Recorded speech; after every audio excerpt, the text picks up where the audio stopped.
Justice, Law and Applied Ethics. We divide the session in two parts. You have three speakers, then some questions and debate, a coffee break, and then the last three speakers. So I'd like to invite Ana Carolina da Costa Fonseca, our first speaker, to the table.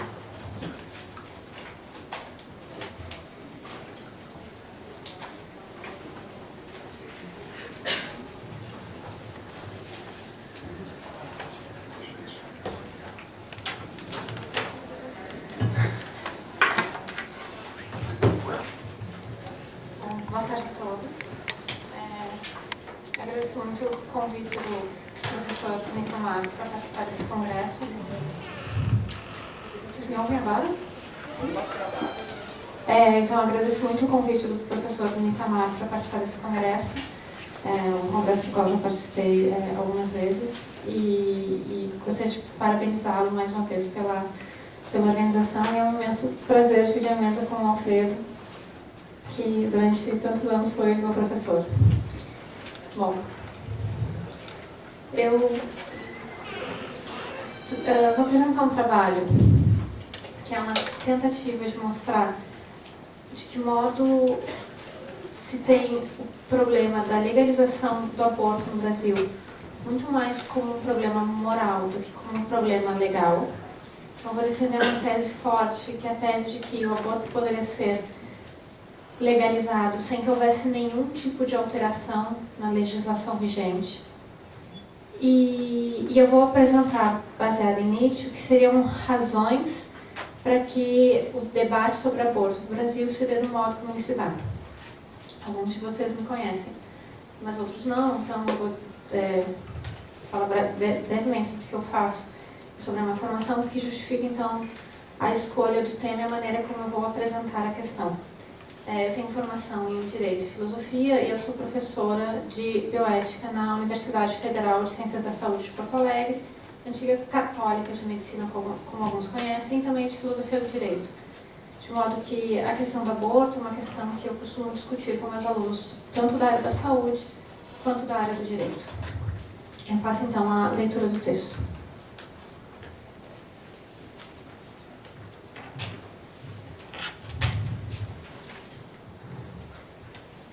O debate sobre a legalidade do aborto costuma se confundir com o debate sobre a moralidade do aborto. Usualmente, eles reduzem uma discussão acerca de quando inicia a vida, entendendo-se vida apenas no sentido biológico. No Brasil, nos últimos anos, defensores da legalização do aborto tentaram mudar o debate do âmbito da moralidade e tratar o aborto como um problema de saúde pública, por ser uma das principais causas evitáveis de morte de mulheres no Brasil. Cabe ressaltar, desde já, que quem defende que o aborto seja legalizado não necessariamente faria um aborto, e certamente não concorda que o aborto seja um ato louvável do ponto de vista moral. A vigência de uma nova Constituição exige que se interprete a legislação infraconstitucional conforme a Carta Magna.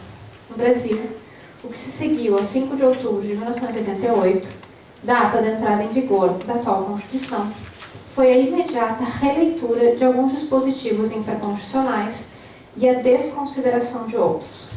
Filhos, por exemplo, passaram a gozar do mesmo status jurídico, eliminando-se imediatamente a distinção entre filhos legítimos e ilegítimos.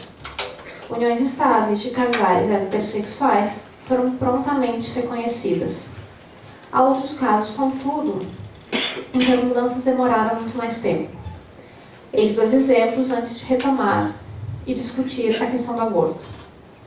Por motivos morais e não jurídicos, casais homossexuais tiveram o direito de casar reconhecido apenas em 2013, depois que o Supremo Tribunal Federal reconheceu em 2012 que uniões estáveis também ocorrem entre pessoas do mesmo sexo. Destaco que o Código Civil de 1916, ao dispor sobre o casamento, não estabelecia que ele deveria ocorrer entre pessoas de sexos diferentes. Tal requisito inconstitucional surge apenas com o Código Civil de 2002. A hermenêutica feita pelo STF ao julgar o caso, apesar da sofisticação dos argumentos apresentados nos votos, é simples. A Constituição de 88 veda a discriminação de gênero, entenda-se, aquela que não é uma discriminação positiva, que visa elevar o status moral dos indivíduos discriminados. Impedir que pessoas do mesmo sexo casem é uma forma de discriminação de gênero, por isso, ilegal. Retoma-se em seguida a questão do aborto. Esse trabalho se divide em 3 partes. Primeiramente, defendo um argumento forte, o de que não seria necessário alterar a legislação penal para que o aborto fosse considerado legal no Brasil em qualquer caso, bastando, para tanto, que se reconhecesse que os artigos do Código Penal, artigos 124 a 128, que tratam do aborto, não foram recepcionados pela Constituição de 88. Para tanto, discuto o conteúdo e o alcance de alguns dispositivos constitucionais.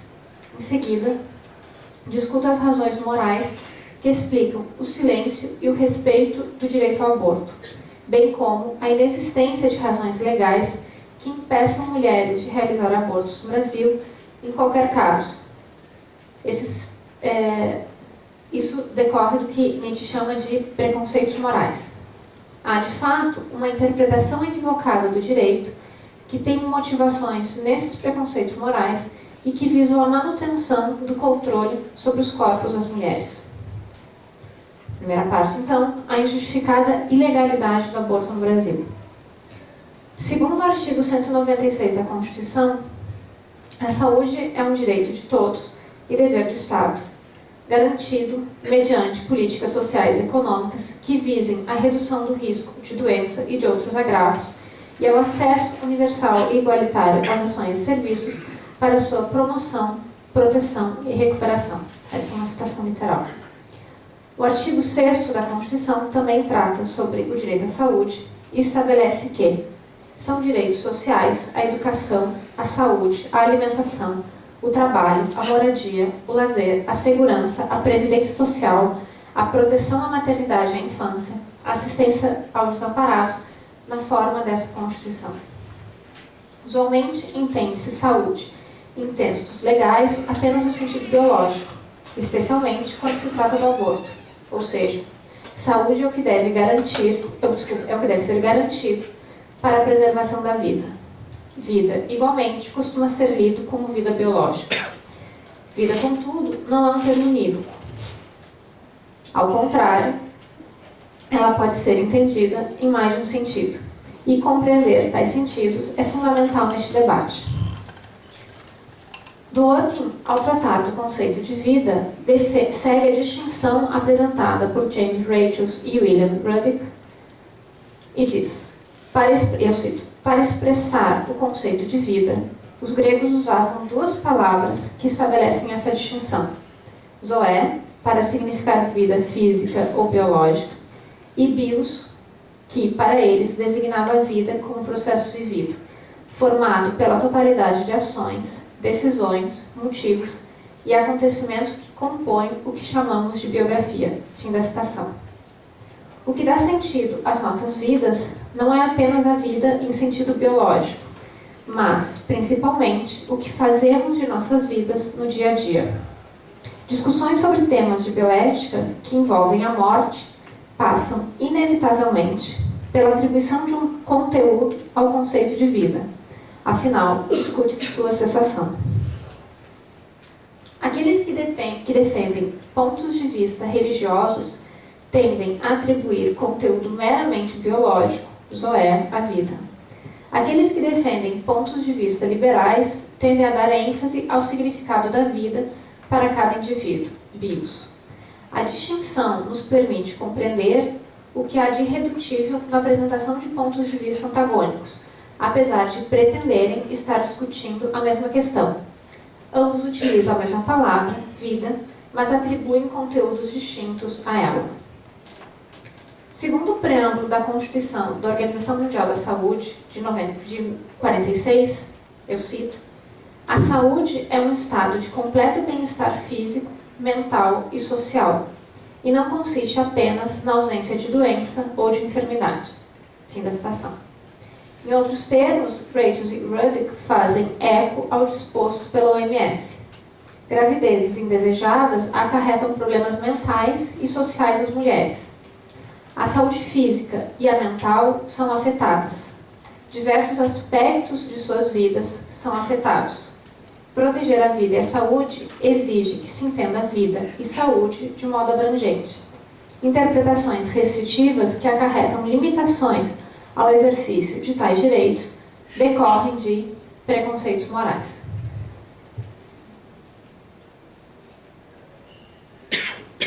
E eu passo então a parte em que eu discuto de que modo preconceitos morais fundamentam uma certa concepção metafísica de ser humano, que por sua vez fundamentarão uma certa concepção de moralidade. No âmbito prático, Kant atribui maior peso à razão do que pôde atribuir no âmbito teórico. Para seu famoso imperativo categórico funcionar, ele precisa do pressuposto de que o ser humano pode agir de maneira fundamentalmente racional. Por isso, quando Bernard Williams, em Ética e os Limites da Filosofia, quer mostrar que a filosofia prática kantiana não funciona, precisa dizer apenas que o agir humano, tal como concebido por Kant, não corresponde, de fato, ao modo como os seres humanos agem. A descrição kantiana do agir humano não corresponde ao agir humano. Se o ser humano fosse fundamentalmente racional, o imperativo categórico funcionaria como critério absoluto para julgar as possíveis ações humanas e para determinar, em cada caso concreto, como deveríamos agir. O ser humano não é fundamentalmente racional e a razão não prevalece sobre os instintos em todos os casos. Logo, o imperativo categórico, por pressupor que as ações humanas decorrem de motivos racionais, não serve como critério de avaliação do agir humano. O que nos interessa e que está presente nesta breve descrição do modo de funcionamento da teoria prática kantiana e da crítica de Williams é que uma descrição ontológica é resultado de uma concepção metafísica de ser humano que implica uma concepção de moralidade.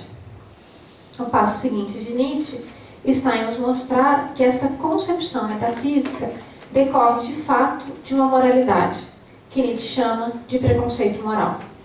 Eu cito Nietzsche: talvez não haja agora nenhum preconceito melhor acreditado do que este, que se sabe o que constitui propriamente a moral.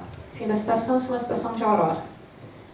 Porque Kant compreende o ser humano de certo modo, isto é, como um ser fundamentalmente racional, afirma que o agir humano pode se dar de certo modo, qual seja, com motivação racional. Kant é, antes de tudo, um cristão, e segundo a ortodoxia cristã, o ser humano foi feito à imagem e semelhança de Deus. Para Kant, a diferença entre os seres humanos e Deus está no grau de racionalidade. Somos seres racionais finitos. Deus é o ser racional infinito. O ponto de partida da filosofia prática kantiana não é neutro. Ao postular a racionalidade humana como fundamento, Kant está adotando um ponto de vista moral como fundamento de sua descrição ontológica de ser humano. A passagem da descrição ontológica à concepção de moralidade pode ser necessária. Contudo, a concepção metafísica que ele postula não é necessária. O que está na base da teoria moral kantiana é, nas palavras de Nietzsche, um preconceito moral. Outros filósofos ou concebem igualmente o ser humano como um ser incapaz de fazer com que a razão domine os instintos, ou estabelecem outra relação entre razão e instintos, e por isso suas teorias morais são distintas. O que interessa, portanto, é perceber qual concepção metafísica está na base de uma teoria da moralidade. Para, em seguida, como um genealogista da moral, recuar um passo na investigação, de modo a identificar o preceito moral que fundamenta ou gera essa concepção metafísica. A posição de fora da moral nos permite reconhecer nossos preconceitos morais. Em quase todos os casos, não conseguiremos pensar sem esses preconceitos, mas conseguiremos, ao menos, pensar apesar deles, ou seja, sem pretender atribuir algum tipo de necessidade metafísica ao que tem origem claramente humana. Nietzsche não considera que a razão prevaleça sobre os instintos. Ao contrário, para ele, a razão atua como criadora de justificativas para o que fazemos instintivamente e tenta, muitas vezes, controlar o que o tipo humano fraco não consegue suportar. A descrição metafísica do ser humano se distingue das demais, especialmente por não ser uma descrição, mas descrições de diversos tipos humanos. As descrições não decorrem de necessidades pretensamente metafísicas, mas de uma avaliação do ser humano que age no mundo. Enquanto descrições metafísicas do ser humano pretendem encontrar um elemento distintivo que explique, afinal, como o ser humano é, entenda-se como todos os seres humanos são, Nietzsche reconhece que o ser humano pode ser de muitos modos, que há diferentes tipos humanos. Para diferenciar os tipos humanos, Nietzsche avalia as forças que motivam o agir humano. Essas forças podem, grosso modo, afirmar ou negar a vida. Forças diferentes constituem moralidades diferentes. Diferentes tipos de força constituem não apenas a moralidade de seres humanos, como também de épocas. Segundo Nietzsche, a preconcepção de ser humano dá tom à teoria moral e o ponto de partida é declaradamente não neutro. Reconhecida a não neutralidade de nossas avaliações morais, retomemos a questão do aborto.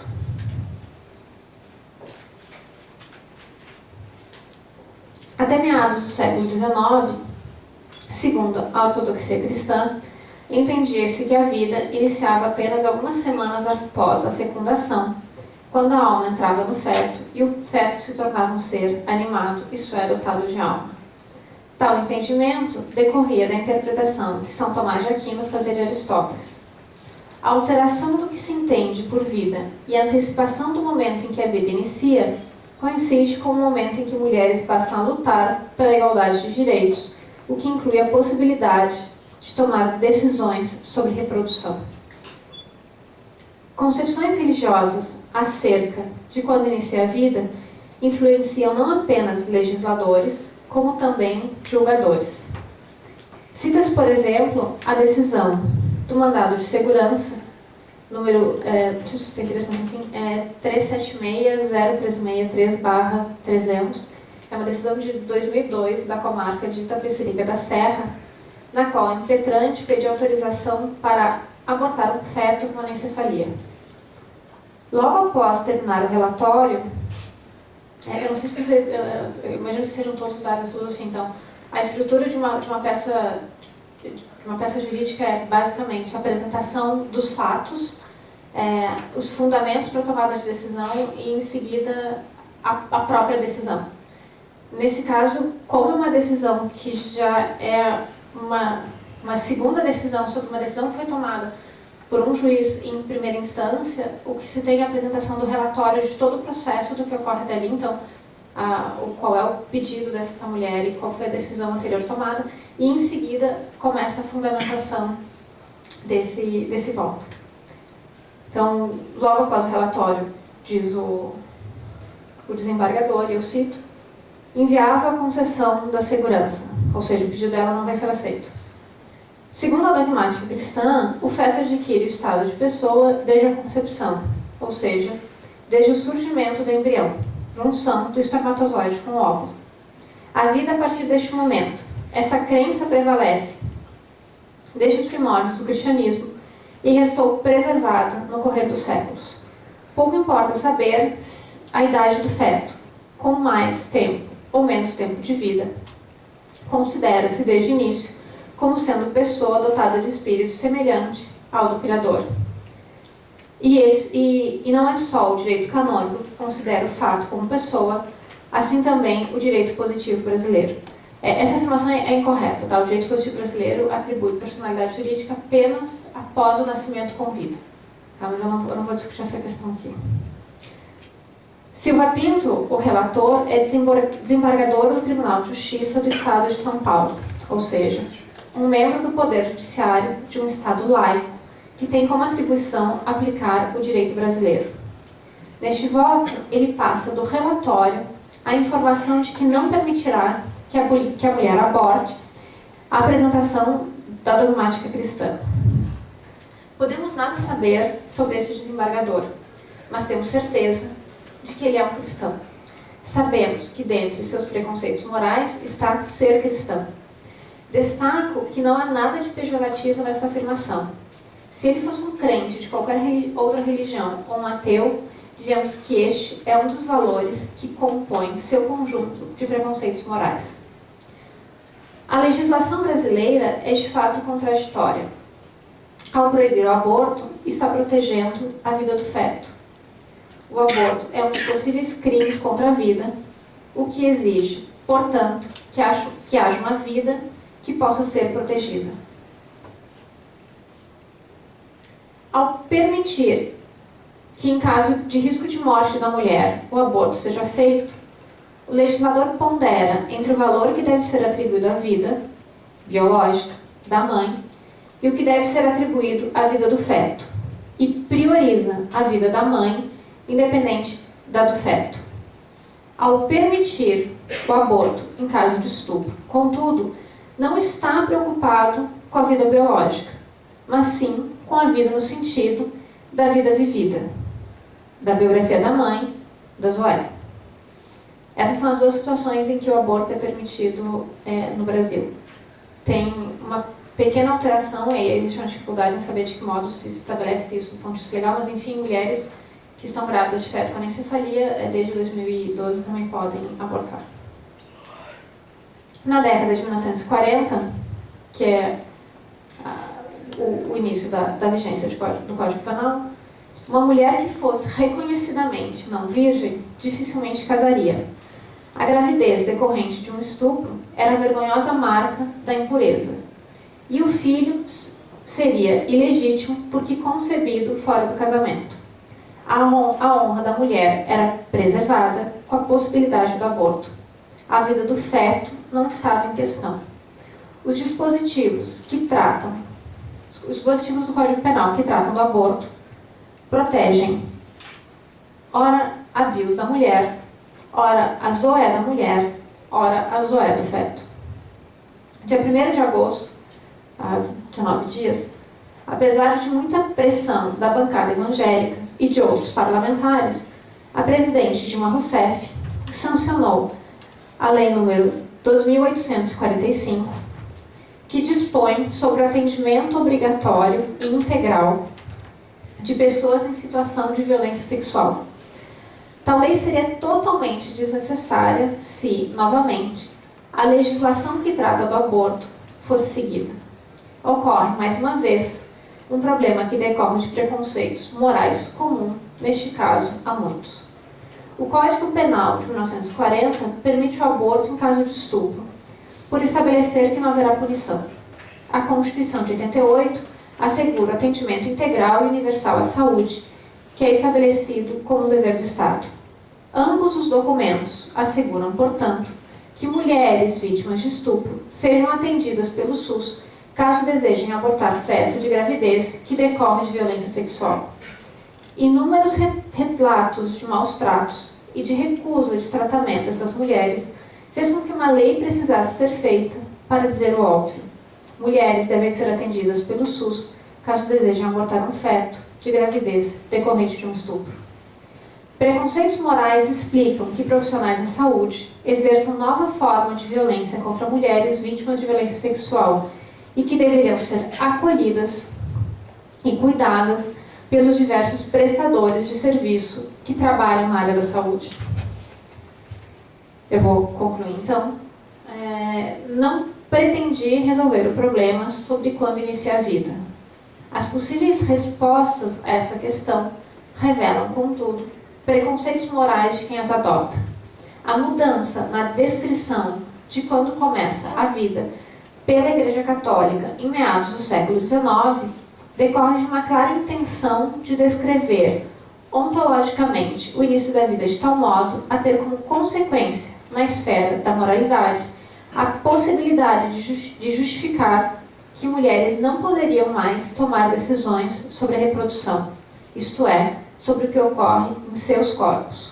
Ignorar a distinção entre bios e zoé, dando ênfase ao aspecto biológico em detrimento do aspecto biográfico da vida, igualmente decorre de preconceitos morais que têm claras consequências nas concepções de moralidade que se pretende justificar como as melhores para determinada sociedade. Ignorar que o direito à saúde e à liberdade, assegurados na Constituição, exigem que se releia a proibição do aborto quando não há risco de a mãe morrer e tampouco a gravidez decorre de estupro, revela os preconceitos morais de aplicadores do direito e de profissionais da saúde que privilegiam a vida de um ser que virá a ser em detrimento da vida de mulheres que escrevem diariamente novas páginas da sua biografia e que não podem tomar decisões sobre reprodução de forma abrangente. Obrigada.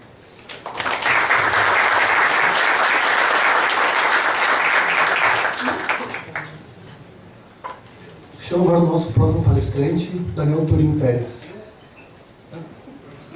Our next speaker will be Daniel Turim Pérez.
Boa tarde a todos.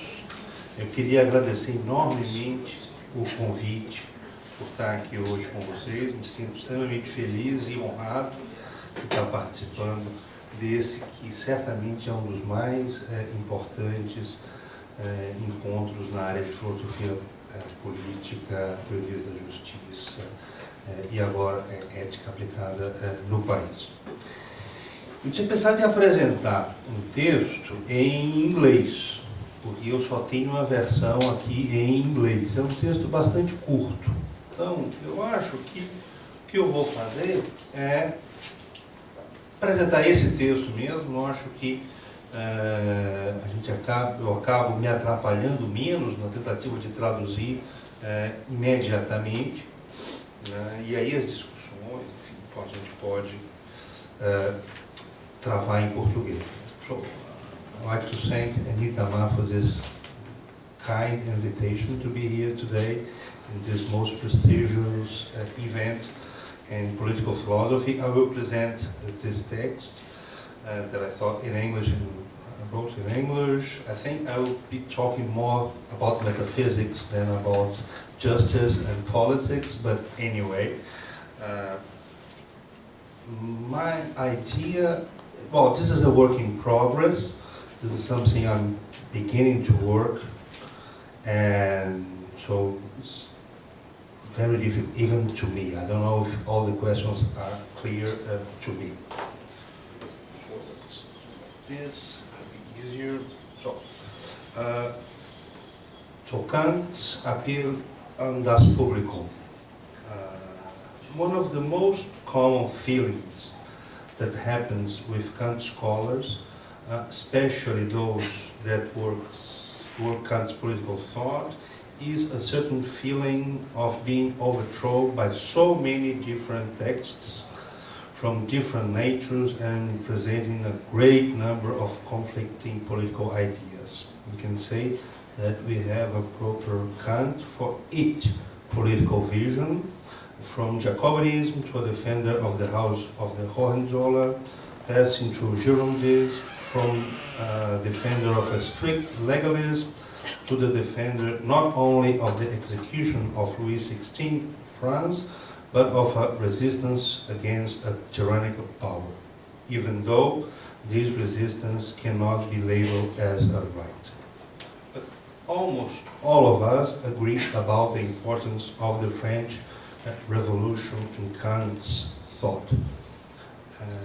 Not only that Kant was a fond reader of Rousseau, but what seems much more important to me, and this may be seen as something new, in the attention he pays to what was going on in the debates at the National Assembly.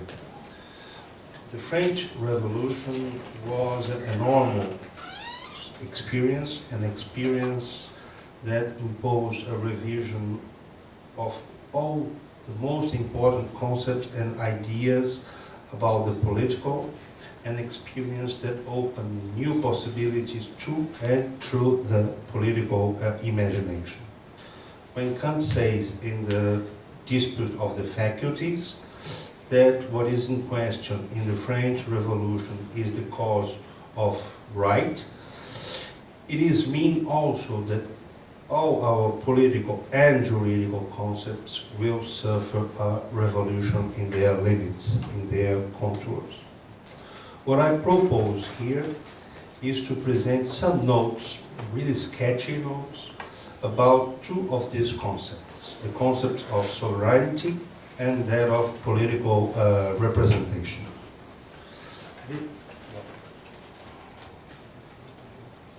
No?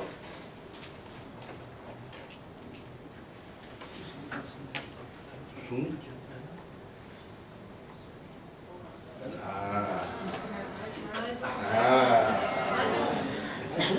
Mais um?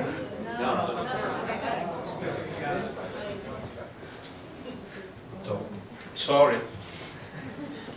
So, okay.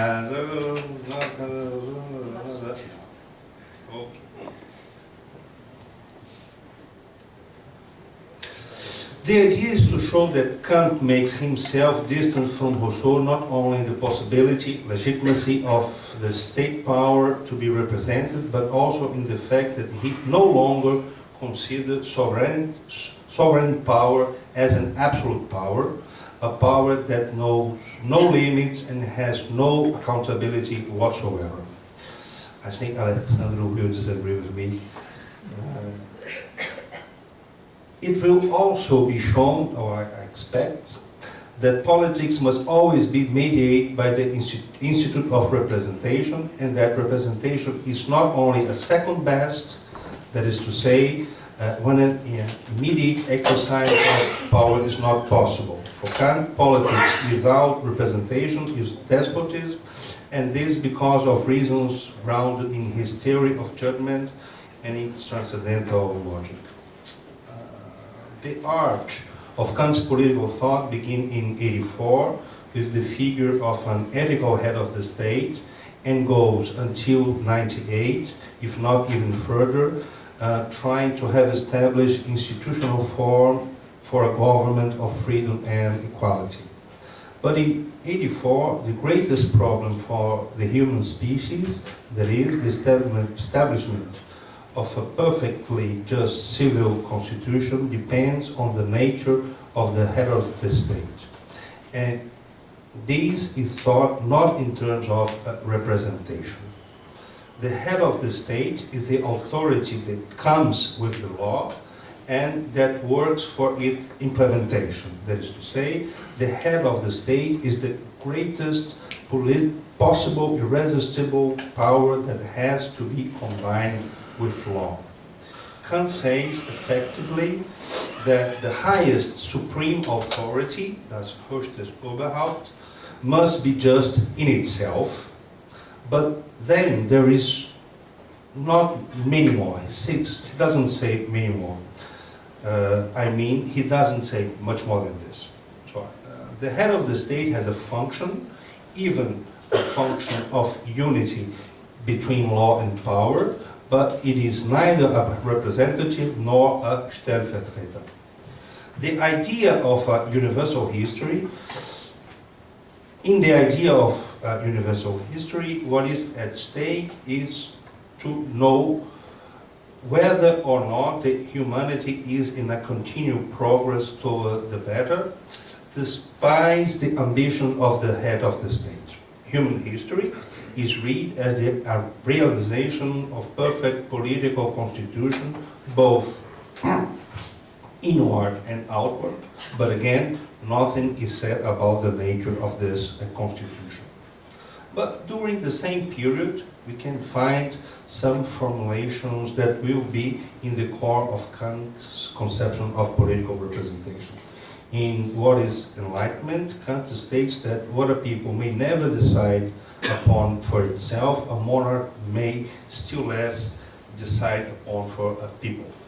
So our epoch is the epoch of Friedrich, who represents in the scenario of world politics not his people, but reason itself. Friedrich, as he represents the Aufklärung, represents reason. It is against reason to decide against enlightenment. So the limit Friedrich imposes to himself is the limit imposed by reason.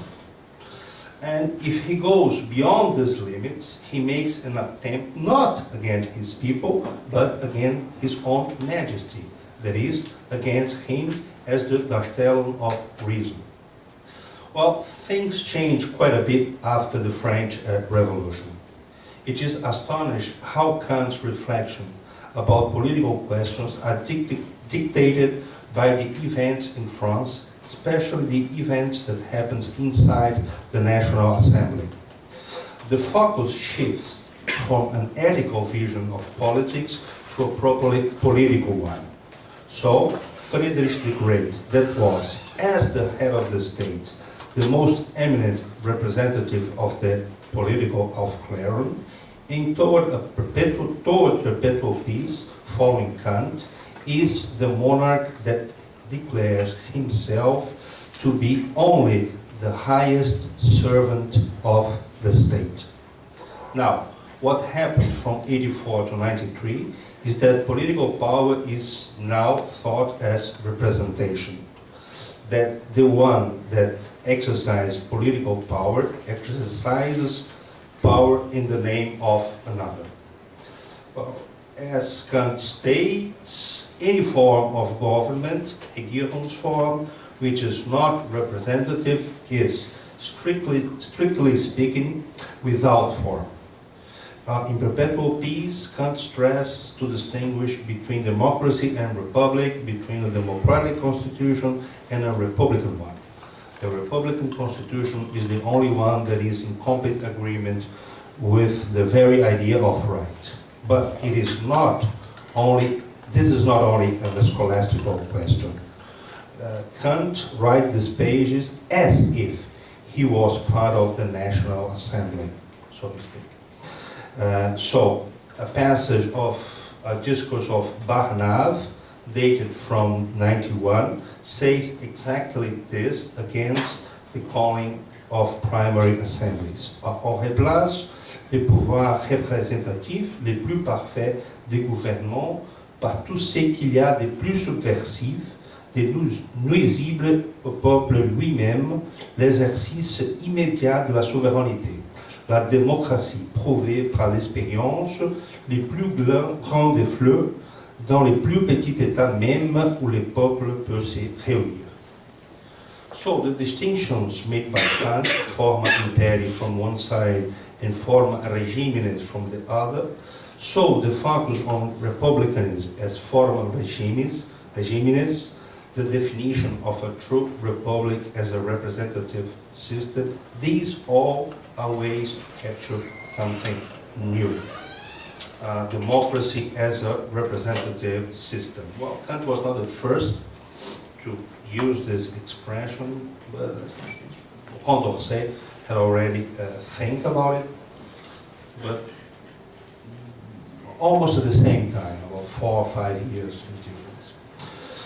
But for this, he must first make echo at harmonia and distinguish between sovereignty as a principle and the exercise of the sovereignty power. The revolution, once in movement, its main problem can be seen in how to build new institutions without being crystallized, how to keep its spirit alive, to build new, how to keep its spirits alive in the new letter of a constitution. So, not the sprite, but the spirit is presented yes, Coca-Cola. So the spirit is presented in this kind of government in conformity with the spirit of a representative system.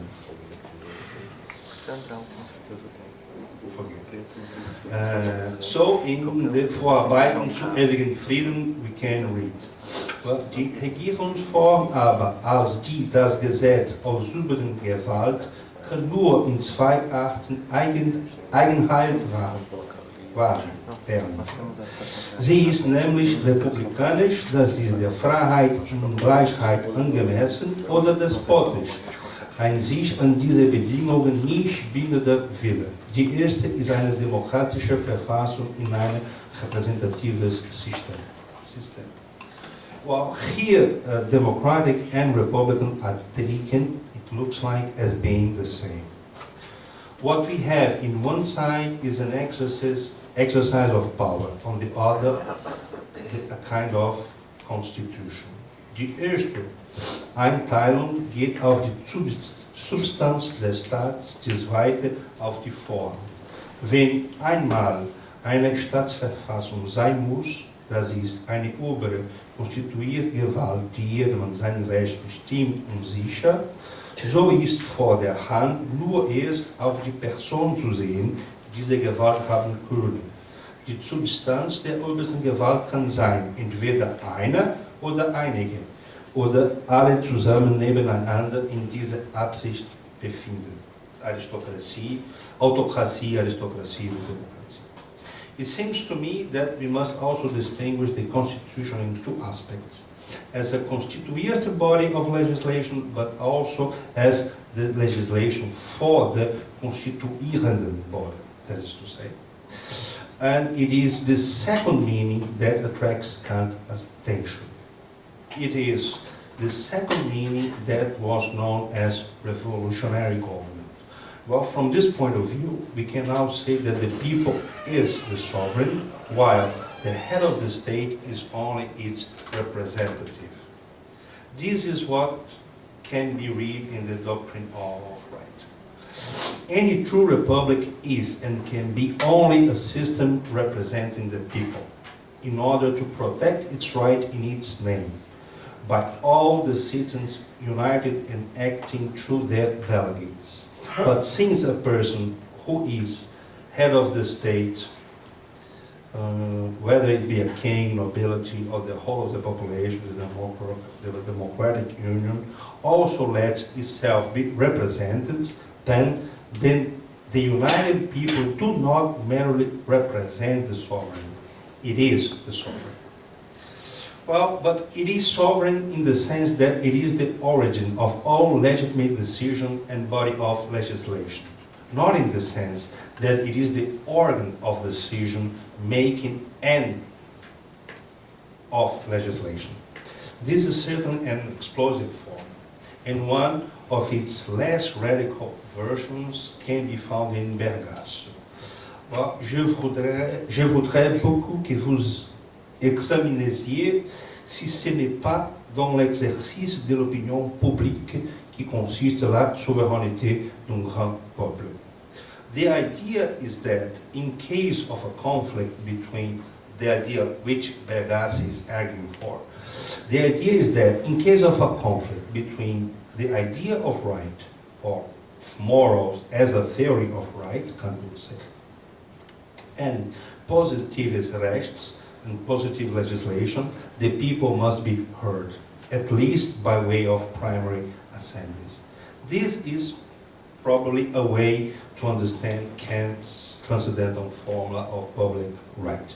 And this formula can be seen in the debates about the royal veto. Public opinion is thought as the core that can unify objective and subjective, universal and particular. Well, that's what I have to present. I know that's lots of holes, lots of problems, but the idea is just to start a conversation. So thank you for your kind patience.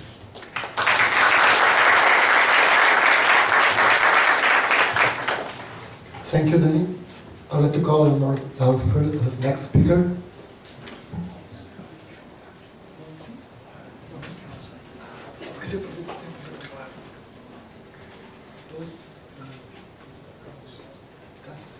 Carlos Sávio, please.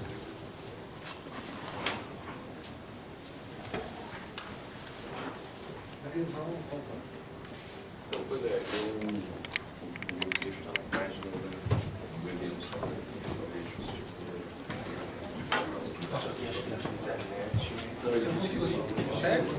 Sim, eu também gostaria de agora.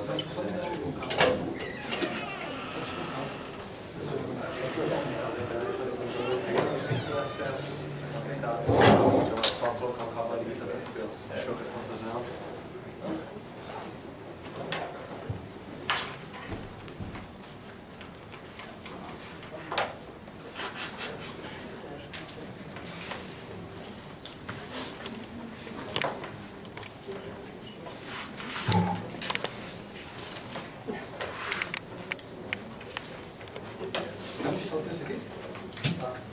Bingo.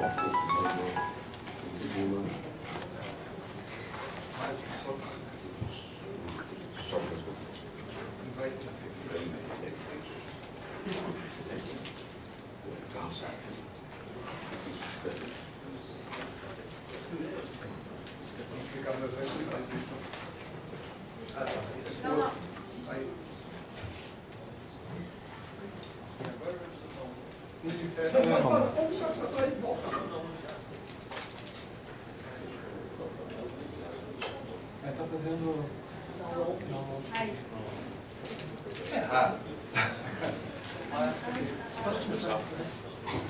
Bem, boa tarde a todos. Eu gostaria de, antes de mais nada, agradecer o convite do professor Nitamar Oliveira para participar desse evento aqui com vocês. Vou dizer que, de fato, não é um comentário protocolar, uma honra, um prazer, tendo em vista que eu não sou da área de filosofia, eu sou um cientista político. Entra em cima. Que, entretanto, não compartilho com a visão dominante da minha disciplina, a ciência política hoje, dominada por uma visão muito estreita, não só do fenômeno político, como da maneira de abordar a interface entre o núcleo duro das explicações da disciplina sobre o fenômeno político com outras disciplinas, no caso, muito em particular, filosofia, história. Então, a minha exposição, baseada nesse texto, que vocês podem ter acesso no site do evento, é ao mesmo tempo uma tentativa de diálogo com a filosofia política, a teoria jurídica dominante, mas um diálogo reconstrutivo, um diálogo de fora, um diálogo crítico. Então, o texto que eu vou apresentar ele se intitula Filosofia Política e Experimentalismo Democrático, Alternativa para Realizar a Justiça. Eu vou ler algumas passagens, mas antes eu gostaria de fazer uma contextualização a respeito do sentido de fundo do texto. Eu compreendo que o pensamento contemporâneo ele tem três tendências dominantes hoje. A primeira dessas tendências, e a mais importante do ponto de vista da sua reverberação no mundo prático, no mundo político, é a racionalização. É uma tendência que encontra sua expressão nas disciplinas sociais de forma mais efetiva na economia, que é a mais poderosa das ciências sociais contemporâneas. Isso pode ser medido no Brasil e no mundo inteiro pelo fato de que, nos últimos 30 anos, todos os cargos mais importantes da área social, por exemplo, são ocupados por economistas. Quer dizer, há uma colonização, inclusive, do vocabulário, da linguagem com que se apresenta na esfera pública os grandes temas pela linguagem e vocabulário da economia. A excessiva formalização matemática, estatística, como se isso fosse, de fato, ciência, né? E é uma espécie de hegelianismo de direita, né? Quer dizer, que é o esforço de afirmar que, supostamente, que a realidade é racional. Quer dizer, quanto mais números, quanto mais gráficos, quanto mais coisa, mais eu acesso à realidade. Então essa é a primeira tendência. Evidentemente que isso não tem absolutamente nada a ver com uma briga com os economistas, inclusive, porque na minha área, a ciência política, ela é totalmente colonizada por essa perspectiva. A área dominante da ciência política estuda a realidade política a partir de esforços de quantificação. Então essa é a primeira tendência. A segunda tendência, que aparentemente ela é antagônica a essa da racionalização, é aquela que nós poderíamos chamar de humanização, onde avultam a teoria jurídica dominante e a filosofia política também dominante, como as filosofias políticas normativas, racionalistas e, em alguma medida, a teoria da justiça.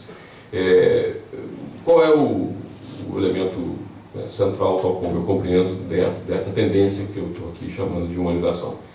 É a ideia de que o mundo não pode ser transformado. Quer dizer, nós, no último século, passamos pelas aventuras ideológicas e institucionais de tentar virar a mesa e deu no que deu. Então, nós somos adultos, já maduros, vamos humanizar o mundo. As instituições estão organizadas em torno do mercado, o mercado gera muita desigualdade, e nós podemos humanizar a desigualdade do mercado por meio de políticas sociais, políticas públicas,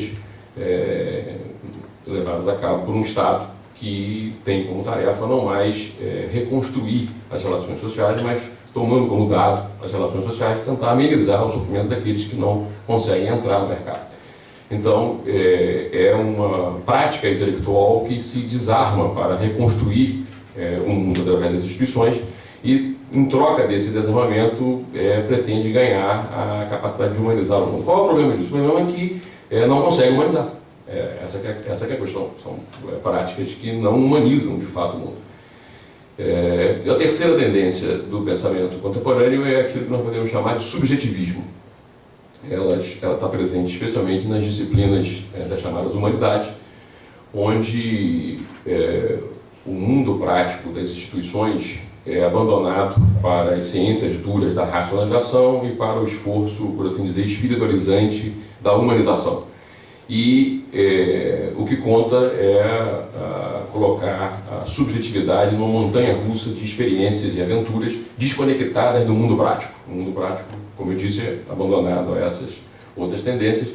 E o corolário disso é que a dimensão coletiva ela vai definhando e perdendo significado, sentido, e a dimensão individual, subjetiva, ela passa a ocupar o centro, o palco principal desse pensamento.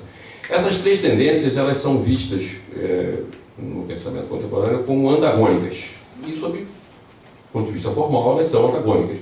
Mas esse é o ponto. Eu quero defender que elas têm um denominador comum. Elas nascem de um mesmo projeto.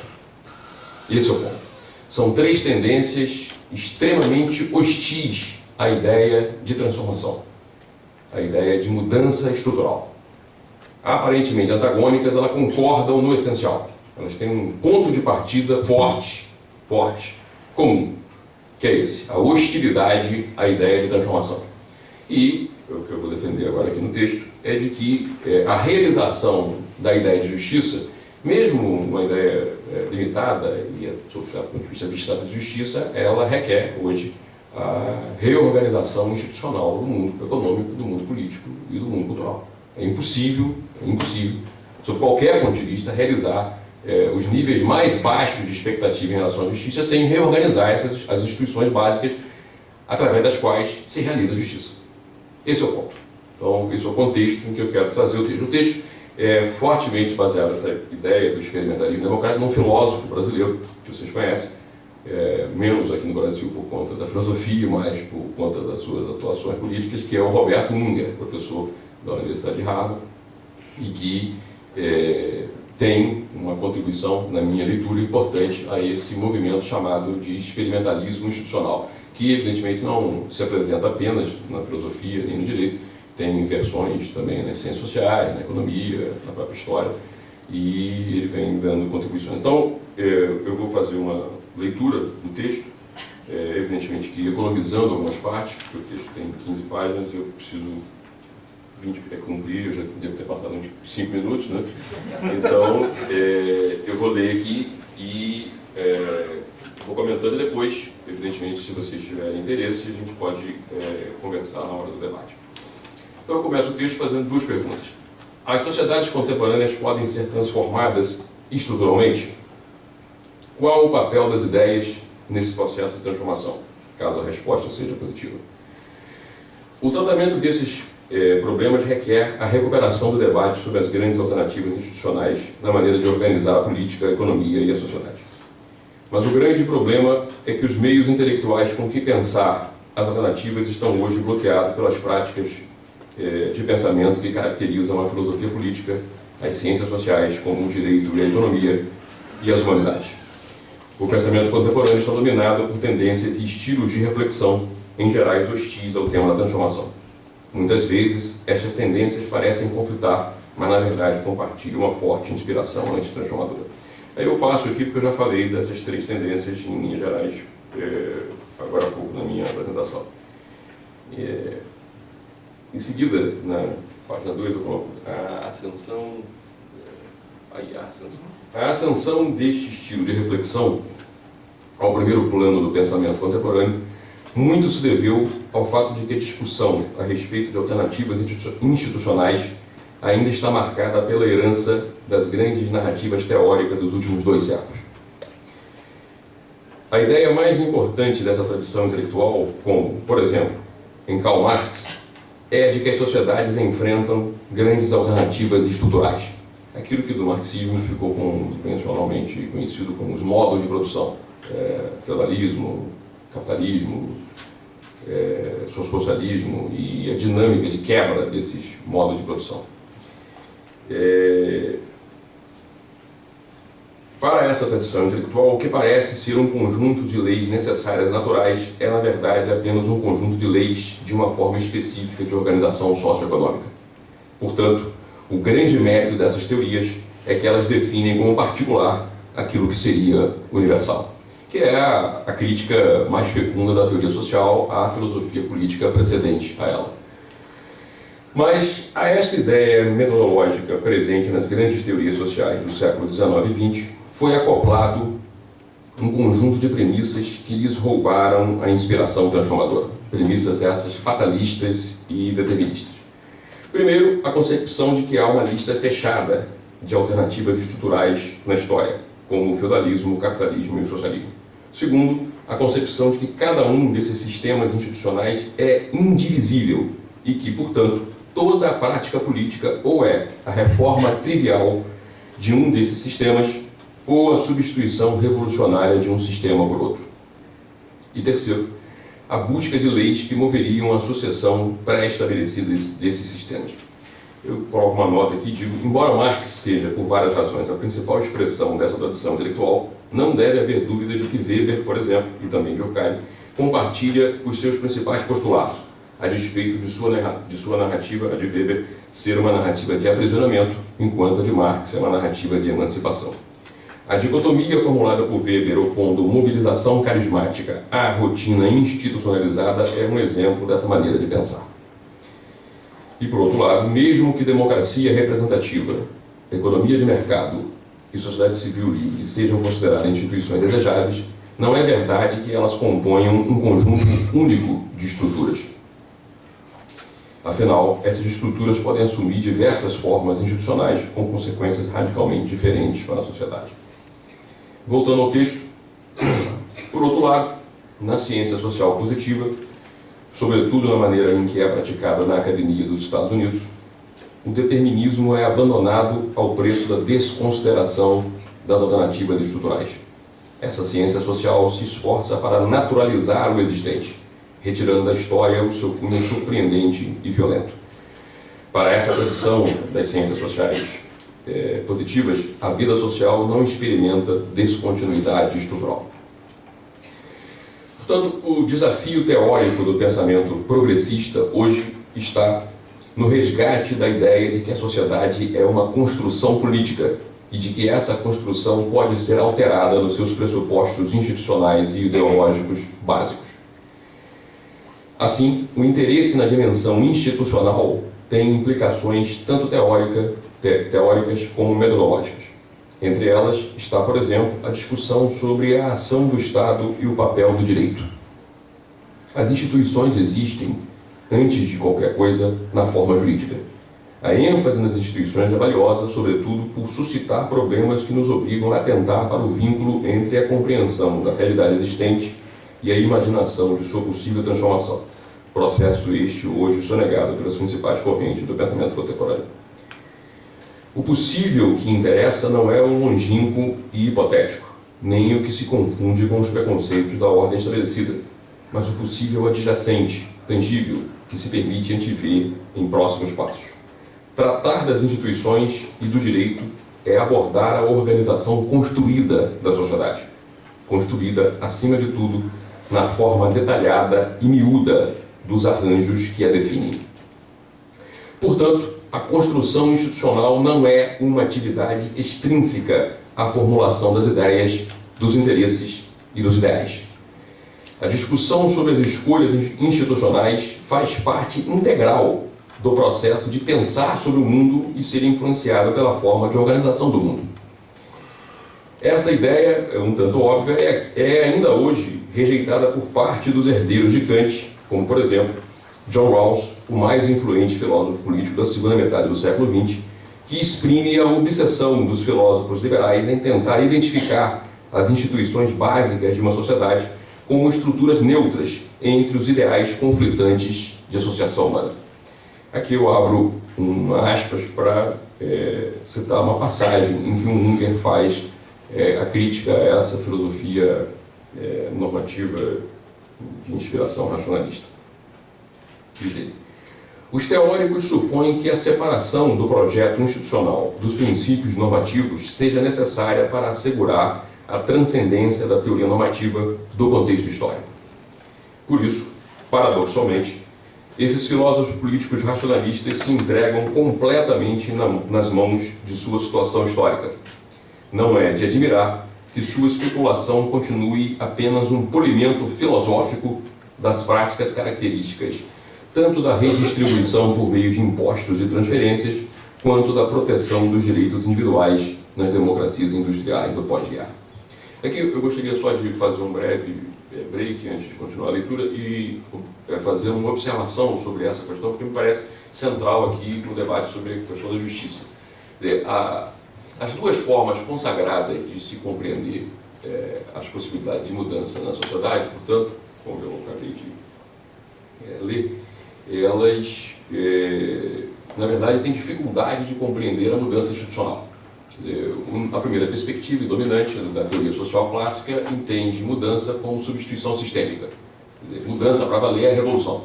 Essa evidentemente que cada uma das perspectivas dessa tradição vai ver essa mudança para valer de modo diferente. Quer dizer, para os marxistas, essa mudança para valer é ótima. Para os weberianos e durkheimianos, essa mudança para valer é péssima, é problemática. Mas, no fundo, mudança para valer é a revolução, é a transformação sistêmica, já que a ordem social ela é organizada de maneira indivisível dentro de um sistema. Ou cai o sistema como um todo, ou tudo o que acontece em termos de pequena mudança dentro desse sistema é humanização parcial.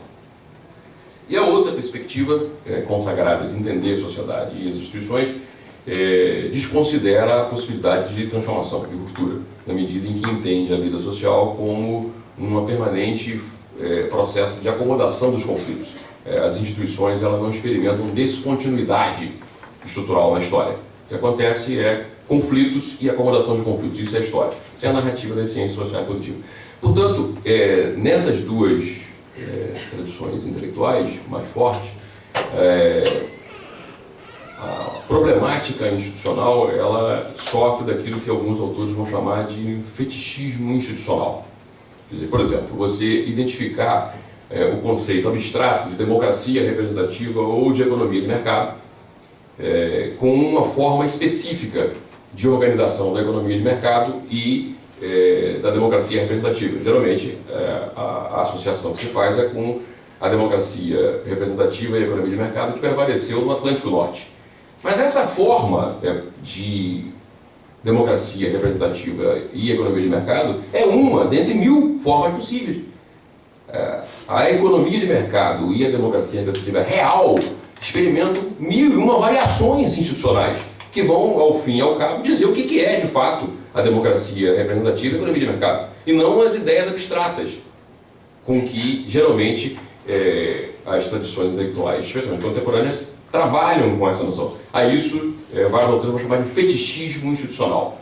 Quer dizer, a atribuição de uma ideia abstrata, geralmente refratária à descrição específica e comparação, cotejamento com o mundo real, tal como funciona a economia de mercado e a democracia representativa, com essa ideia abstrata. Quer dizer, nesse sentido crítico que eu estou usando, não faz muito sentido você, por exemplo, dizer que a sociedade japonesa, a sociedade alemã, a sociedade americana e a brasileira são capitalistas. Elas são capitalistas? São, mas isso quer dizer muito pouco, nesse sentido que eu estou dizendo.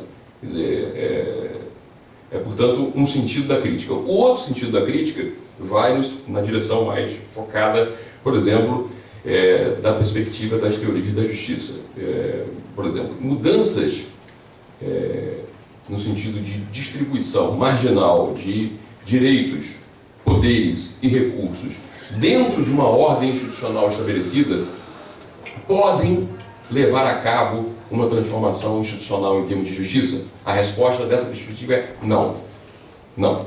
Por mais que seja bem visto, nessa perspectiva do experimentalismo democrático, a redistribuição marginal de recursos dentro da ordem estabelecida, é melhor redistribuir do que não redistribuir, essa redistribuição ela não tem o poder de mudar a ordem institucional e o fundo causal que gera uma necessidade de redistribuição. Esse é o ponto central. Essa é a discussão que, na perspectiva do experimentalismo institucional, eu quero trazer aqui para conversar com vocês. Quer dizer, que tipo, portanto, de mudança estrutural e mudança institucional pode ser ensejada para fugir desse paradigma restritivo, tanto do ponto de vista do vocabulário político a respeito de mudanças e de realização da justiça, como do ponto de vista dos paradigmas teóricos que caracterizam o pensamento social contemporâneo. Então, seguindo aqui, ainda nessa primeira parte, aí tem um parágrafo final que eu digo: no contexto de tal história das ideias, a determinação de pôr o foco nas instituições e nas alternativas institucionais e na discussão do tipo de direito que pode defini-las representa estímulo desafiador. Um programa teórico que reage deliberadamente a este estado de pensamento dominante atualmente na filosofia política e na teoria jurídica é o do filósofo Roberto Mangabeira. Ele tem uma nota que explica um pouco quais são os termos gerais desse pensamento. e termina essa primeira parte dizendo: este artigo pretende apresentar de maneira sumária, em sua primeira parte, a visão normativa do sujeito, que toda filosofia política e teoria social sempre tem, mas muitas vezes não explicita, e a ideia de organização institucional da sociedade proposta por Unger.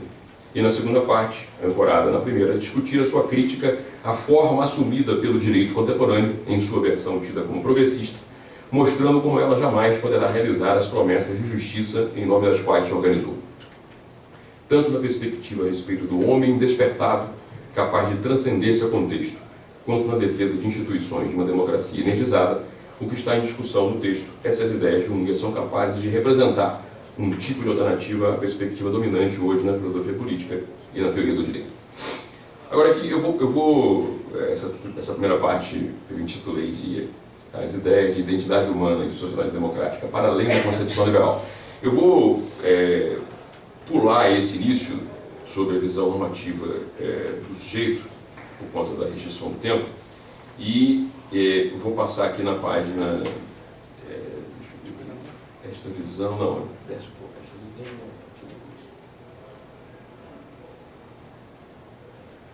isso, aí mesmo, só desce um pouquinho, isso, aí. Eu vou falar mais sobre, por conta da restrição do tempo, a respeito da perspectiva experimentalista a respeito da democracia e das mudanças institucionais, quer dizer, o aporte teórico que ele mobiliza para informar essa discussão.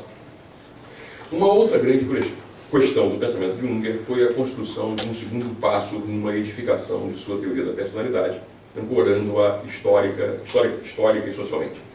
Foi nesse contexto que emergiu a sua preocupação com a possibilidade de avançar o projeto dominante no mundo hoje, o compromisso com a democracia. Este projeto tem duas vertentes principais. Do ponto de vista político, o esforço de desenhar instituições que ajudem a convergência entre as condições de emancipação individual e as condições do progresso material. E do ponto de vista moral, tem como alvo a divinização, entre aspas, da pessoa comum, alcançável pela renovação das suas formas institucionais e discursivas. Unger afirma que atualmente esse projeto está amarrado a um repertório de fórmulas institucionais e discursivas que não é suficiente para levá-lo a uma próxima etapa. Mas o conteúdo desse projeto democrático pode ser reinventado. A ideia de que há uma relação entre a mensagem e o veículo, típica dos séculos XVIII e XIX, é ressuscitada pelo seu pensamento. Aqui, a política empenha-se para concretizar as maiores aspirações da modernidade. Unger é, assim, melhor compreendido em relação a contemporâneos, tais como Habermas e Foucault. Aí tem uma nota que fala um pouco aqui sobre isso. Talvez valesse a pena por conta de que essa nota ela é uma nota referente ao Richard Hort. Hort afirma em seu ensaio sobre Unger que o que torna diferente da maioria dos teóricos que criticam o liberalismo americano é sua orientação antes em direção ao futuro do que ao passado, sua esperança. A maioria dos críticos radicais das instituições americanas, por exemplo, os admiradores do pensamento althusserriano, heideggeriano e Foucaultiano, jamais seriam pegos com uma expressão de esperança em seus rostos. Sua reação à inércia e à impotência americanas é a raiva, o desprezo, o uso do que eles chamam de discurso oposicional, subversivo, ao invés de sugestões sobre como podemos fazer as coisas de maneira diferente. Em contraste, quando Unger não está nos repreendendo severamente por nossa falta de esperança e por nossa falta de fibra, ele está impulsando instituições alternativas. Richard Hort. Habermas, além de rejeitar leituras providenciais do mundo, repudia até os resíduos de providência aderentes à ideia de mercado autorregulável ou comunidade harmoniosa. Formulou procedimentos para a obtenção do consenso racional, de modo que a ausência de um motivo maior na natureza não irá reduzir a política a lutas nihilistas. Unger não discorda da ideia, mas substitui a busca por consenso pela busca por um conjunto de instituições que irá aumentar a diversidade e, ao mesmo tempo, permanecerá infinitamente suscetível de revisão e reconstrução. Aqui também vale a pena essa nota rapidamente, porque faz referência a um teórico importante contemporâneo. Este raciocínio, como observou Perry Anderson, fornece subsídios para uma crítica de esquerda a Habermas. Para Habermas, as sociedades modernas são caracterizadas pelo desacoplamento do mundo vivido, onde se dá a reprodução simbólica intersubjetiva e comunicativa da sociedade, e o sistema estatal e econômico, reino da ação estratégica operada pelos meios do dinheiro e do poder, onde se garante sua reprodução material. Esse desacoplamento tecnicamente incontornável, seria um impeditivo às pretensões de Marx de uma reapropriação pelos cidadãos e produtores da ordem política e econômica. Essa demarcação rígida é totalmente rejeitada por Unger. Para ele, as fronteiras entre o mundo vivido e o sistema são mutáveis e transponíveis. Já Foucault substituiu a noção de autoridade, solidez e realização pela de poder, contingência e artigo. Ele até interpreta o indivíduo antes como um artefato do poder institucional do que como uma forma natural que os seres humanos assumem. A exemplo de Foucault, Unger enfatiza o caráter construído da vida social, mas, ao contrário dele, converte essa condição numa oportunidade de elevar a capacidade humana de controle sobre as condições de existência, poucas vezes imaginado no pensamento social. Estas ideias abriram caminho para o projeto de Unger voltado para a reconstrução institucional. Um exemplo revela a sua textura. Ele adapta o direito à propriedade para algo que guarda apenas uma semelhança familiar com o que conhecemos. Para promover igualdade econômica, acessibilidade ao capital e inovação na produção, propõe um fundo de capital rotativo dos quais equipes variáveis de empreendedores, técnicos e trabalhadores possam acessar e sacar. Em seguida, uma vez alcançados certos limites de enriquecimento pessoal e investimento da empresa, o capital adicional volta ao fundo de capital original para outros investimentos. Esse microsistema se inseriria em uma complexa relação de coordenação e competição com uma série de outros microsistemas. A ideia geral é a de intensificar a flexibilidade das instituições de modo que se tornem instrumentos efetivos de ação individual e coletiva. O ideal não é alcançar a vida fora do contexto, embora isso possa ser o sonho por trás do ideal, mas estabelecer contextos que reduzam o grau no qual um esquema pré-estabelecido e incontestável de papéis e categorias sociais molda nossas relações práticas e passionais, fazendo com que estes sejam contextos mais plenamente abertos ao desafio e revisão. A chave para tal projeto é a extensão radical da plasticidade. A condição suprema do progresso material torna-se a plasticidade da vida social, a relativa facilidade com que as pessoas podem sujeitar suas formas de intercâmbio, de produção e organização do trabalho à lógica de resolução de problemas. Assim, a qualidade da plasticidade é uma pré-condição para a qualidade da democracia. Um dos temas substantivos cujo interesse teórico e prático a respeito da organização institucional da sociedade democrática converge é o da indefinição institucional dos mundos econômico e político. A premissa é que não se deve identificar a ideia abstrata de uma economia de mercado ou de uma democracia representativa com um conjunto específico de instituições e de regras que a definem, tais como aquelas que vieram a prevalecer no curso dos últimos 2 séculos no âmbito do capitalismo. Para Unger, ao contrário, a ideia de uma economia de mercado ou de uma democracia representativa pode revestir grande variedade de formas institucionais, bastante diferentes daquelas que hoje predominam nos Estados Unidos e nos países centrais da Europa Ocidental. Em sua visão, uma das conquistas teóricas mais importantes do pensamento jurídico do século XX foi a descoberta gradativa da indeterminação do direito, não levada às últimas consequências, cujo desdobramento é a percepção da indefinição institucional da ideia de mercado. Tal é, por exemplo, o sentido maior da visão de que a propriedade é apenas feixe de direitos e poderes heterogêneos que podem ser desagregados e recombinados de muitas maneiras diferentes. Entretanto, para ele, ainda não se compreendeu o significado radical dessa descoberta da análise jurídica para áreas como a filosofia política. A formação de um pensamento verdadeiramente institucional que estimule a prática disciplinada da imaginação institucional representa, portanto, uma das grandes lacunas e tarefas do pensamento social contemporâneo. Foi a ausência desse tipo de prática intelectual que possibilitou o pensamento jurídico crítico do formalismo transformar-se em pressuposto da ordem social-democrata e limitar a sua vocação para informar as mudanças necessárias à realização da justiça. Obrigado.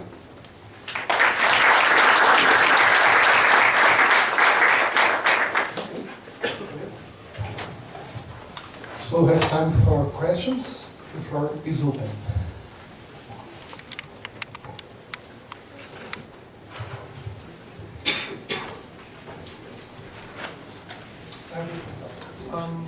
Nita, o debate em português e em inglês, acho que em português. Se prefer. Pode fazer a pergunta, depende. Tá. Primeiro, professora, queria te cumprimentar pela coragem da tua exposição. numa universidade católica fenomenal. Foi realmente fantástico. Eu acho que a gente precisa desse debate, a gente precisa dessa coragem nesses momentos, e foi...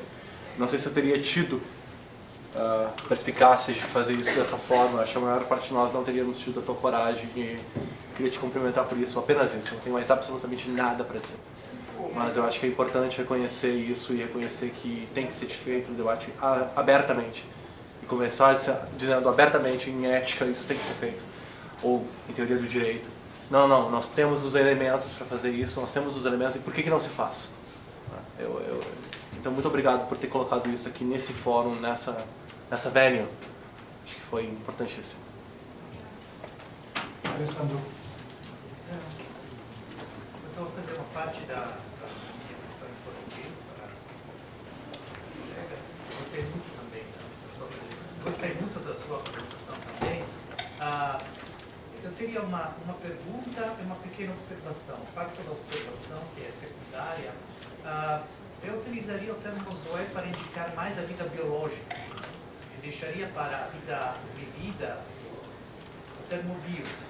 Sei que isso vai contra justamente a própria noção de biologia, né? Mas seria mais próximo do grego, que usa esses dois termos nesse sentido. Mas talvez seja uma sugestão. Eu gostaria que... a minha pergunta diz a respeito da sua noção de preconceito. Você falou em relação à fundamentação que este juiz ofereceu para a sua decisão, e que fica evidente que aqui é um preconceito cristão, preconceito no sentido neutro. E que esse preconceito poderia ser também um preconceito ligado a uma outra visão, né, a uma outra religião, ou até a uma visão ateia. Bom, eu não sei se, na realidade, eu concordaria com a ideia de um preconceito ateu, se com isso entendemos alguém que desconsidera qualquer visão religiosa do mundo, e justamente por isso se limita a uma visão laica, né? Porque acho que aqui a contraposição é menos entre ateus e cristãos, por exemplo, e mais entre religiosos e laicos. E pode ser um cristão, pode ser um juiz cristão que acha o aborto uma coisa terrível, mas que ao mesmo tempo pensa que, pela distinção entre Estado e Igreja que tem nas leis brasileiras, ele não pode deixar que sua visão pessoal... Então, nesse caso, eu não sei se um juiz laico, né, que decidisse com argumentos laicos, poderia ser acusado de ter um preconceito. Se ele simplesmente não estaria tentando eliminar qualquer preconceito e ficar mais próximo possível daqueles que são os princípios incorporados na lei. Não sei, isso é uma questão. Não é uma crítica, eu me pergunto isso. Agora o Daniel, não sei se fazer a questão em inglês. Eu respondo, faz em português, não sei se você sabe. Não sei porque tem. Eu gostei muito, na realidade eu concordo tanto com aquele parte, eu sou também, mas desse tipo de coisa.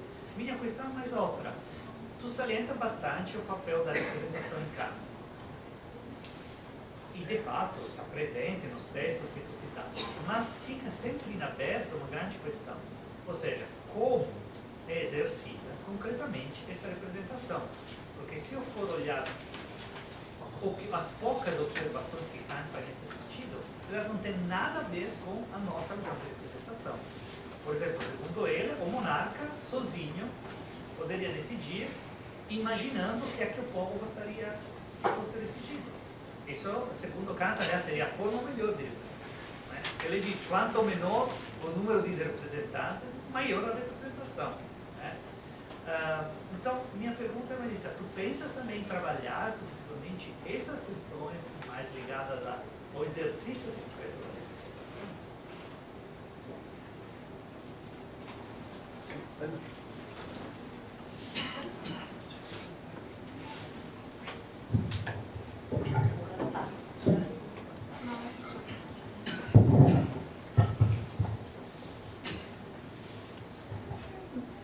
Eu pretendi ter usado bios no sentido da vida vivida, da biografia, e zoé no sentido da da vida biológica. Então, se em algum momento do texto eu não fiz isso, então eu preciso corrigir, mas a intenção original é essa.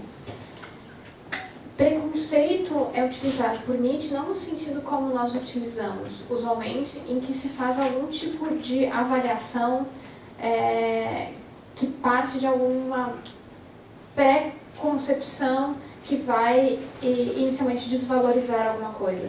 Nietzsche utiliza preconceito moral no sentido daquele conjunto de valores que todos os indivíduos têm. Então, ateus também têm seu conjunto de valores morais que formam esse conjunto que ele chama de preconceitos morais. Nesse sentido, então, não teria nem problema se falar em preconceitos morais de ateus ou preconceitos morais de cristãos. E o que é importante é que não tem um sentido pejorativo em falar, quando a gente fala em preconceito moral. Ele simplesmente está dizendo que essa pretensão de neutralidade, ela não existe, que seria próprio daquele conjunto de valores morais, de quem pretende a neutralidade, essa pretensa neutralidade. E o que talvez seja interessante me chamar a atenção, que eu não falei nesse texto, é que nós precisamos levar em consideração uma distinção entre ética pública e ética privada, ou seja, existem aqueles valores morais que são da Ana e que fazem com que eu tome decisões na minha vida privada, e esses valores não necessariamente são aqueles que eu tomaria quando eu estou na posição de alguém que vai tomar decisões a respeito da vida alheia. Então, no momento em que um juiz de direito, um desembargador, permite que os seus valores religiosos interfiram na tomada de decisão daquilo que uma mulher poderá fazer ou não com o seu corpo, ele ultrapassa o que é a sua ética privada e faz com que exista uma confusão entre ética pública e ética privada. O que ele precisaria, como um desembargador, é olhar para esses valores, que são valores compartilhados por todos, num Estado de direito, e dizer se aquela mulher poderia ou não, dados esses valores compartilhados na esfera pública, abortar ou não aquele feto. Posso um minutinho? Mas então, o juiz laico que dissesse, eu acho que a minha decisão deve prescindir de qualquer visão pessoal, então eu pretendo fazer um juízo mais neutral possível, ele também, do ponto de vista de você, estaria fazendo da sua ética privada uma ética pública. Não, porque se a ética privada dele eu busco a neutralidade, no momento em que ele tenta ser neutral, segundo a lógica que você falou, não tem como distinguir um preconceito do outro. Então... Não, o ponto é que não, essa pretensa neutralidade, segundo Nietzsche, não existe. Sim. Tá? Então, assim, isso é um conjunto de preconceitos morais. A questão é que ele faz uma escolha, ele faz um concurso público para ser um juiz de direito. Ele escolheu ocupar uma posição na sociedade para aplicar o ordenamento jurídico brasileiro. Ele não pode, nessa sua posição, pretender impor outros valores morais que não são aqueles valores morais que se exigem que sejam comuns a todos. Esse é o problema da decisão que ele toma. Posso fazer um adendo? Por mim, Eu queria te fazer uma pergunta sobre a questão de quando é que foram formados muitos dos nossos juízes. Quando foram formados? Porque muitos dos juízes que estão na ativa hoje, alguns deles, e especialmente alguns desembargadores, eles têm uma formação prévia à Constituição de 88, e eu acho que ainda deve ser uma minoria agora dos que assumiram o cargo antes da Constituição. Isso traz uma questão interessante sobre objeções de consciência. Porque eles poderiam, pelo menos ter objeções de consciência ao estatuto, por exemplo, do nasciturno, ou a decisão, ou ao que a nova Constituição traz, e simplesmente dizer, não, mas quando eu assumi como juiz, esse não era o jogo. Essas não eram as determinações normativas às quais eu aderi quando era juiz, e essas não são as determinações às quais eu vou aderir conforme a minha consciência. E no meu entendimento isso traz também uma questão com relação aos hospitais públicos e aos médicos que podem se recusar a praticar atos de abortamento. Um médico que trabalha para o SUS, por exemplo, a partir de objeções de consciência. Então eu gostaria de saber como é que fica essa tensão aí, né? Tanto do ponto de vista normativo quanto do ponto de vista político, se tu quiser fazer a distinção. O primeiro problema é que um juiz não se torna um juiz de direito para aplicar o direito brasileiro em um certo momento do tempo. Ok. Tá? Então ele sabe disso, ele sabe que as leis estão mudando constantemente. Nunca vi nenhum juiz alegando objeção de consciência, mas eu acho uma tese interessante, eu vou pesquisar sobre isso. Com relação aos médicos, eu tenho uma posição que não é a mais... não é aquela que costuma ser aceita no resto. Primeiro, em relação à objeção de consciência, eu preciso fazer uma distinção. Seres humanos têm consciência, instituições não. Tá? Isso significa que o médico pode alegar objeção de consciência, mas a instituição não pode alegar objeção de consciência para não fazer um certo procedimento. Tá? Quando o médico faz um concurso público para se tornar médico do SUS, e ele tem aquela especialidade que possibilitará ele a fazer abortos, ele sabe que isso está incluindo no pacote. Ele não está se tornando médico do SUS e de repente algo diz para ele, olha, é preciso fazer abortos também. A legislação que trata sobre aborto é de 1940. E o fato de ele não poder fazer, e o fato de ele não querer fazer abortos, se for médico pelo SUS, não impede que ele exerça a medicina. Então, se ele quer ser um médico que vá atender mulheres, ele não precisa simplesmente ser um médico pelo SUS. Quando ele faz o concurso público, ele sabe o que o espera. Então, ao meu ver, não tem sentido depois ele dizer, olha, mas isso eu não quero. A brincadeira que eu faço com meus alunos é que eu não posso dizer o seguinte, olha, eu fiz um concurso público para ser professora numa universidade federal, depois eu digo, olha, eu vou alegar a objeção de consciência para não dar aula para vocês. Bom, eu sei que isso está incluído no pacote. Eu quero o pacote ou eu não quero o pacote. Então não tem sentido eu dizer eu quero o pacote quando eu faço concurso e dizer eu não quero mais esse pedaço quando eu tenho que atuar. Mas o que é mais grave são aqueles médicos que se oferecem voluntariamente para trabalhar no programa de aborto legal, que existe em algumas instituições, e depois dizem, não, agora eu vou alegar a objeção de consciência, mas então submetem mulheres a um constrangimento imenso, porque elas precisam convencê-los de que elas foram de fato estupradas para que então eles aceitem fazer aquele aborto. Sinara, por favor. Na verdade, essa discussão do preconceito moral que nós temos um pouquinho de sentimento parecido.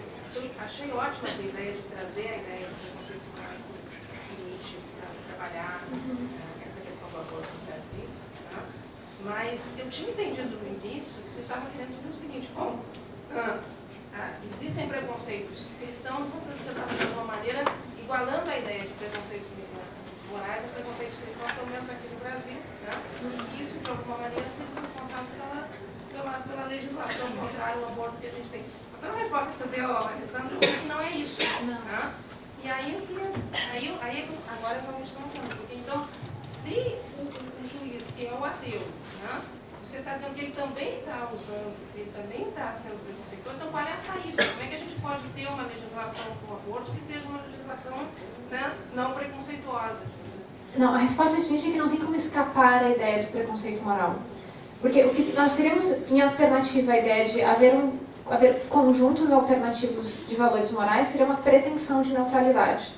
Então, a ideia de quando ele apresenta o conceito de preconceito moral é responder à neutralidade. Então, nós pretendemos, durante muito tempo, ter algum tipo de neutralidade em relação à moralidade e, portanto, poder fazer escolhas que seriam neutras. E o que Nietzsche diz é, não, todos nós, todos significa todos, temos conjuntos de valores, e aí não faz diferença se eles são próprios de cada um, se eles são adquiridos, se eles não são ensinados, não importa de que maneira nós adquirimos esses valores, mas nós acabamos fazendo escolhas conforme esses valores. E o que me parece interessante é perceber que as descrições que são descrições pretensamente neutras do que é o ser humano, do que é a vida, ou de quando inicia a vida, que depois de feitas têm como consequência a defesa de uma certa concepção de moralidade. Então, essa pretensão de neutralidade dessa descrição metafísica ontológica, ela de fato decorre daqueles preconceitos morais próprios de cada um de nós. Por isso que eu disse que não tem sentido se pretender pensar sem esses preconceitos morais. No mínimo, nós conseguimos pensar apesar deles.